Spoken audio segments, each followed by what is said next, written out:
everyone, and welcome to the KukieKnits podcast. My name is Ira, I'm your host here. I'm coming to you from beautiful Sydney, Australia, and I'm a knitter. I cross stitch and occasionally dabble in other crafts, and this is my knitting podcast. I'm available on Ravelry and on Instagram as well as KukieKnits if you want to follow along or have any questions. I'm usually on those forums, on those social media quite often, and I can be contacted there. And welcome if it's your first time here. Hi, hope you enjoy what you see, and if you're a returning viewer, hi, welcome back. Thank you for coming back to watch my knitting journey. As always, thank you so much for following along.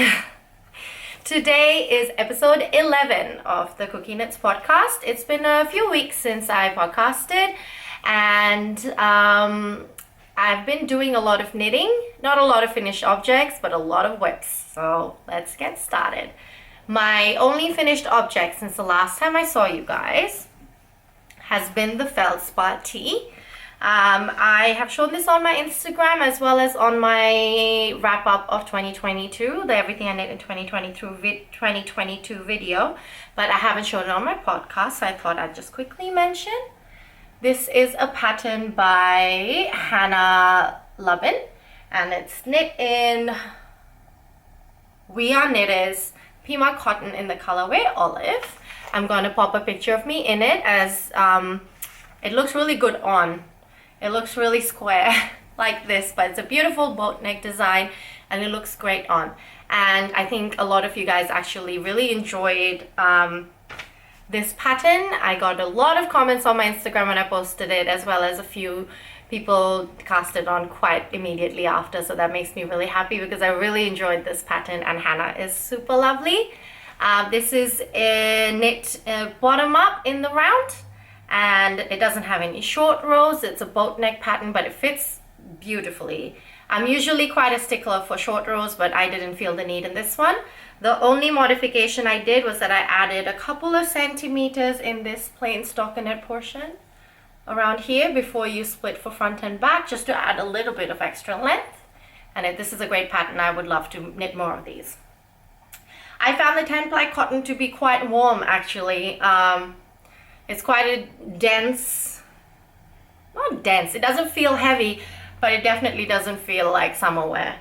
So this will be more of an autumn and spring piece, and I would love to knit this in Sadness Garn Lin, which is the yarn it's actually designed for. I think that would be beautiful for summer, still give you a little bit of shoulder coverage from the sun, but still be light enough to wear, I think. I've heard great things about the yarn. I would love to try some.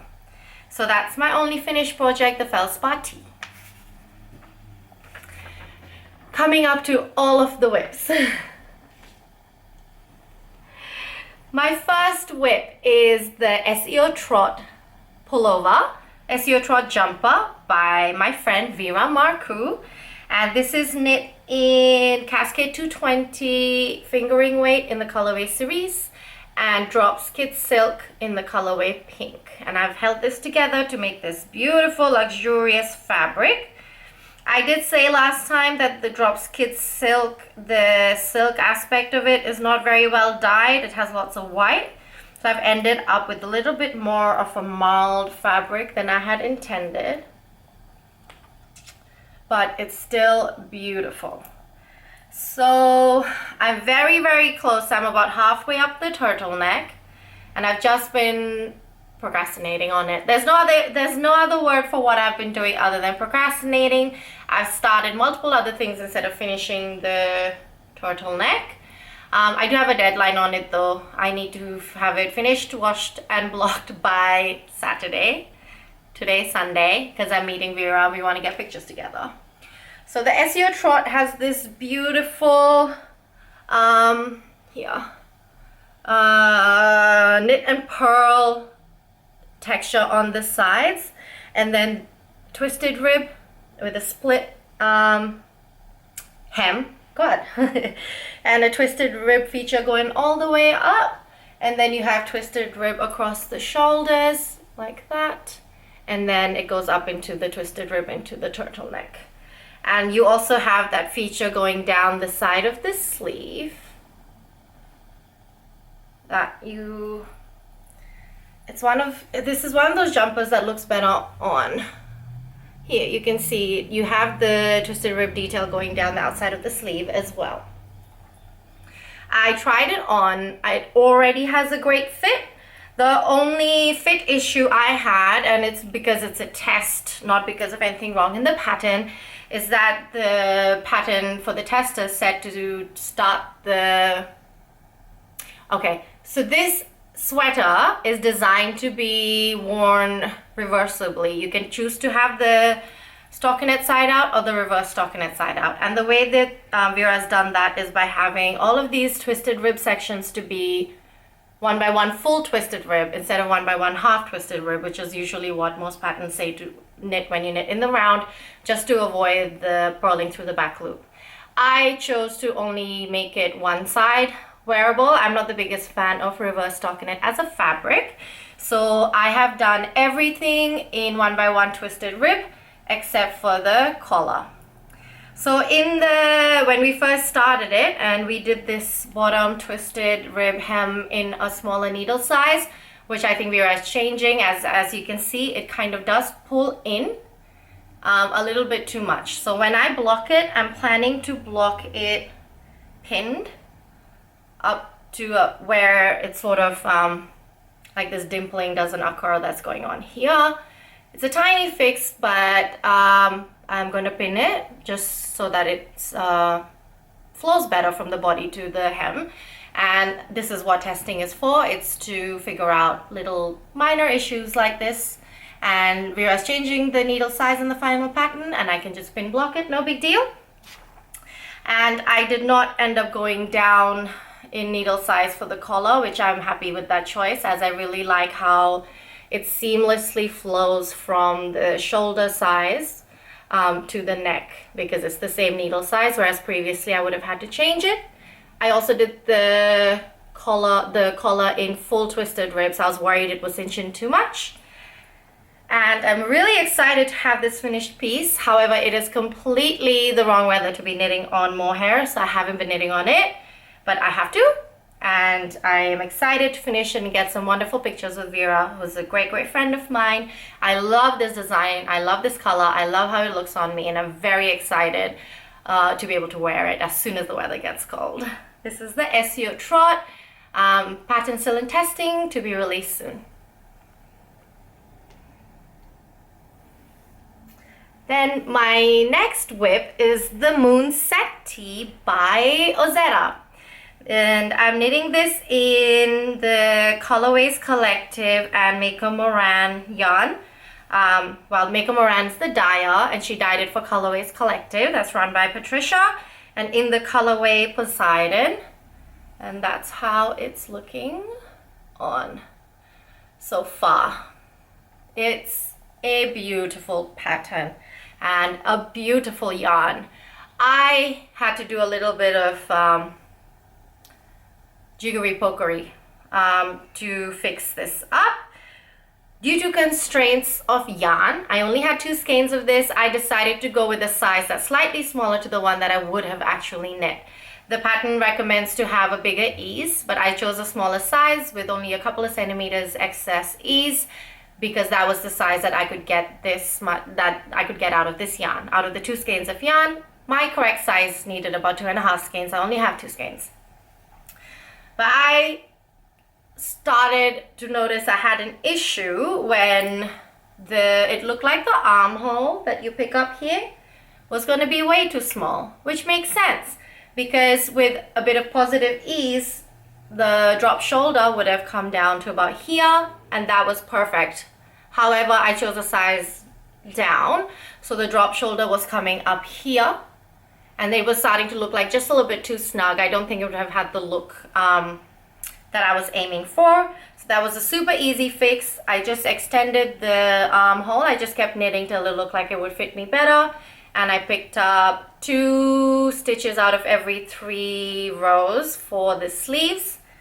And it fits me really well now. I did all of so you start at the back knitting it flat, and then you cast on with the Magic Judy's cast on in the middle of the collar on the back. You knit a short distance on one side and then you attach it to this back piece and knit the front. And same thing, come back, attach it to the shoulder on the back piece on the right, knit it to the front, and then join these two front pieces together and join in the round. It's a really fun construction. The only bit of seaming you have to do is this much. The back of the collar onto the top of the back of the back. Onto the top of the back. This is the only amount of seaming you have to do, and everything else was seamless. I did all of that part until I joined in the round without alternating skeins. I also started knitting the body in the round without alternating skeins until I realized I was getting really bad slanted horizontal yarn pooling, and it wasn't looking good. It was kind of looking like my shirt was pulled up, like the striping was supposed to be straight across, but because it was slanted, it looked like it was uneven fabric. So I undid most of the body, and then I attached both the balls of yarn. So I'm alternating skeins now, and I think it looks great.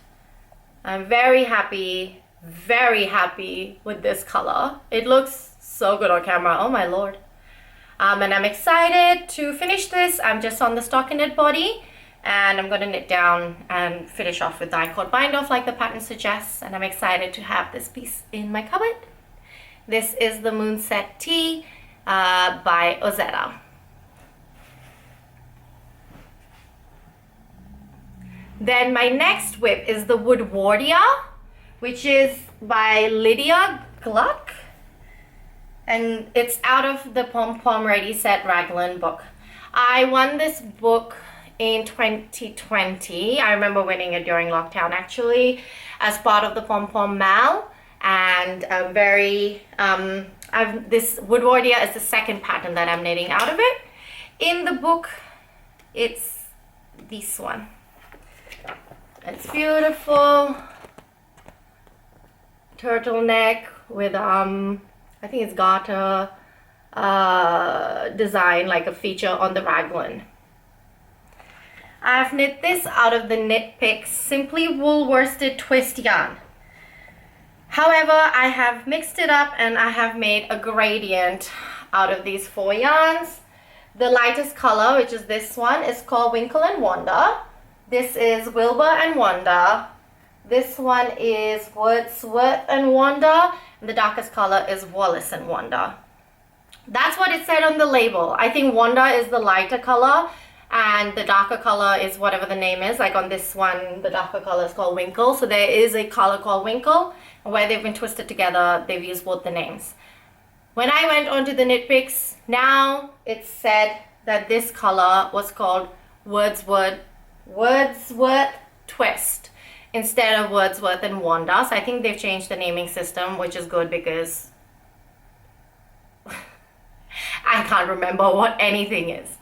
I love how this yarn feels. I'm very excited about that because it's an eco wool. It's completely undyed.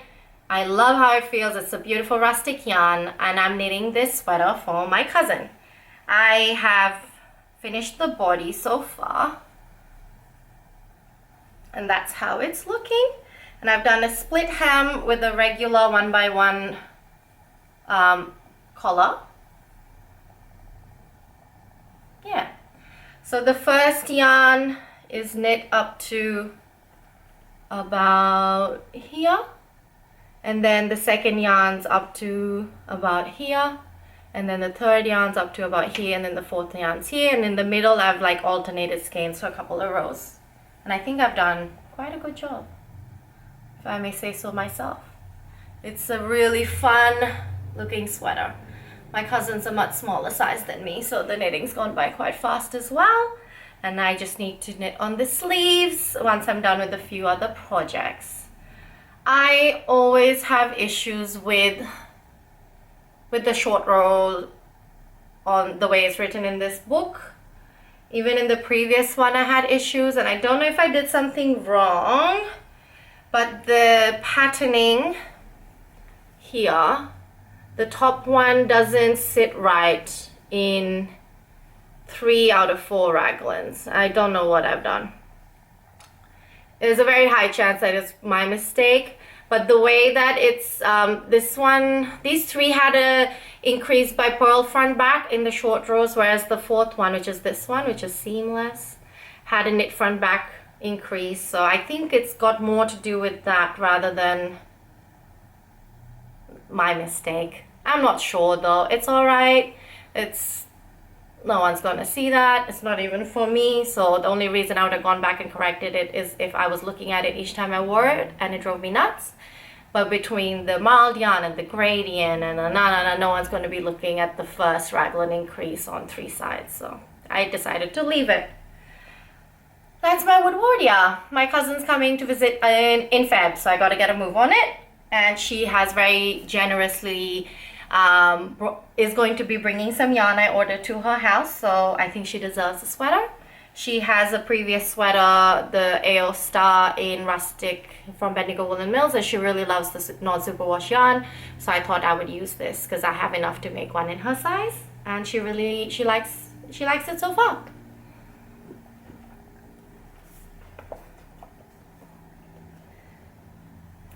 And then my last WIP that I'm actively knitting on is one that I'm very excited about. This is the gumnut tee. I'm going to put in a picture of it. And this is by my friend Jane, who's known as Mindful Making here on YouTube.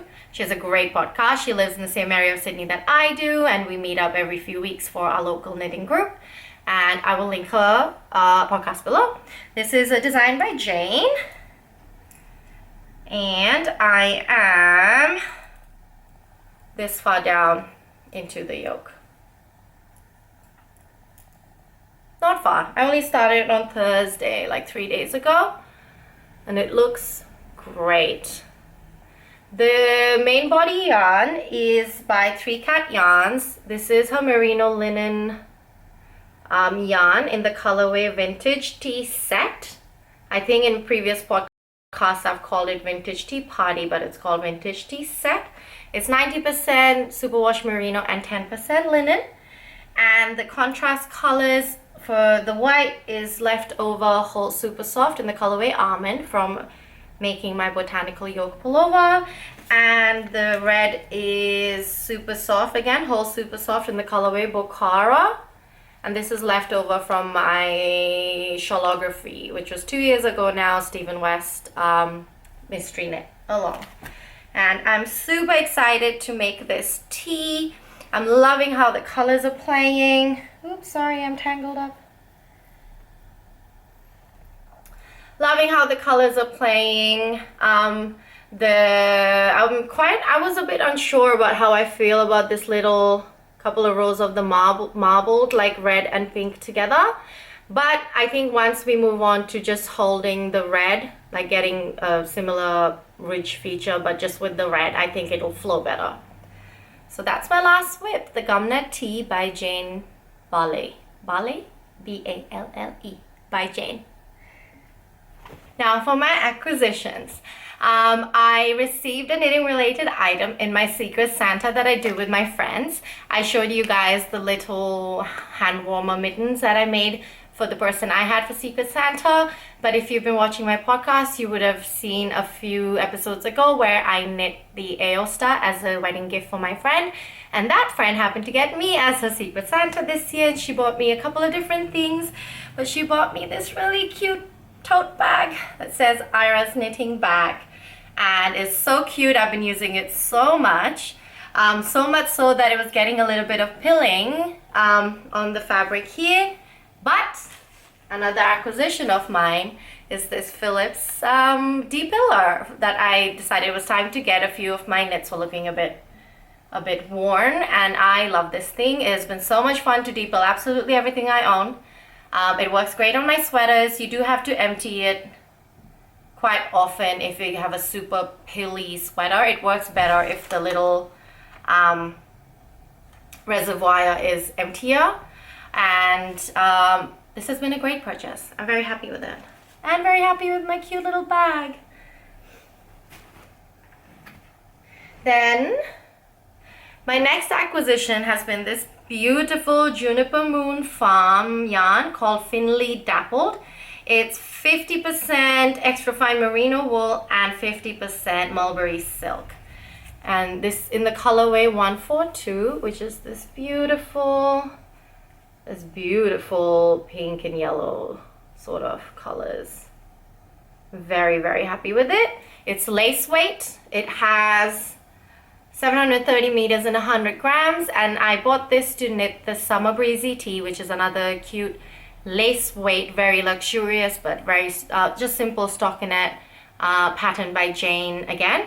Jane is the designer of the gumnut tee as well, and she has another pattern called the Summer Breezy tee that I want to knit with this yarn.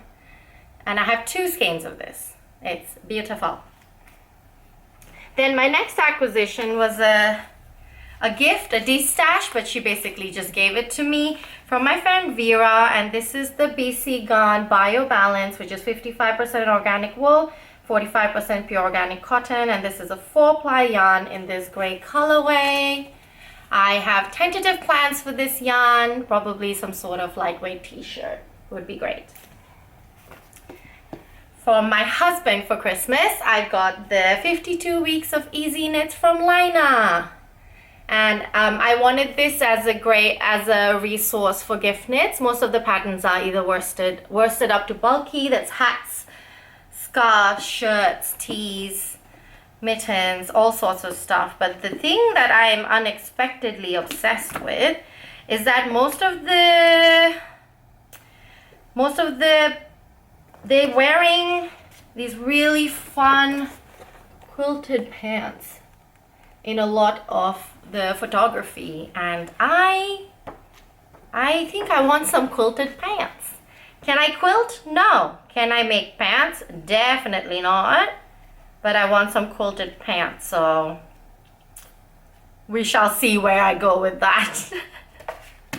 The Lina 52 weeks of easy knits was my Christmas gift. And my last acquisition, I guess we can call it, my friend Mel, who is the dyer at 3 Cat Yarns, I helped her out a little bit. Me and a couple of other people helped her out a little bit over Christmas with help managing to, just helping her pack basically. And what did I do?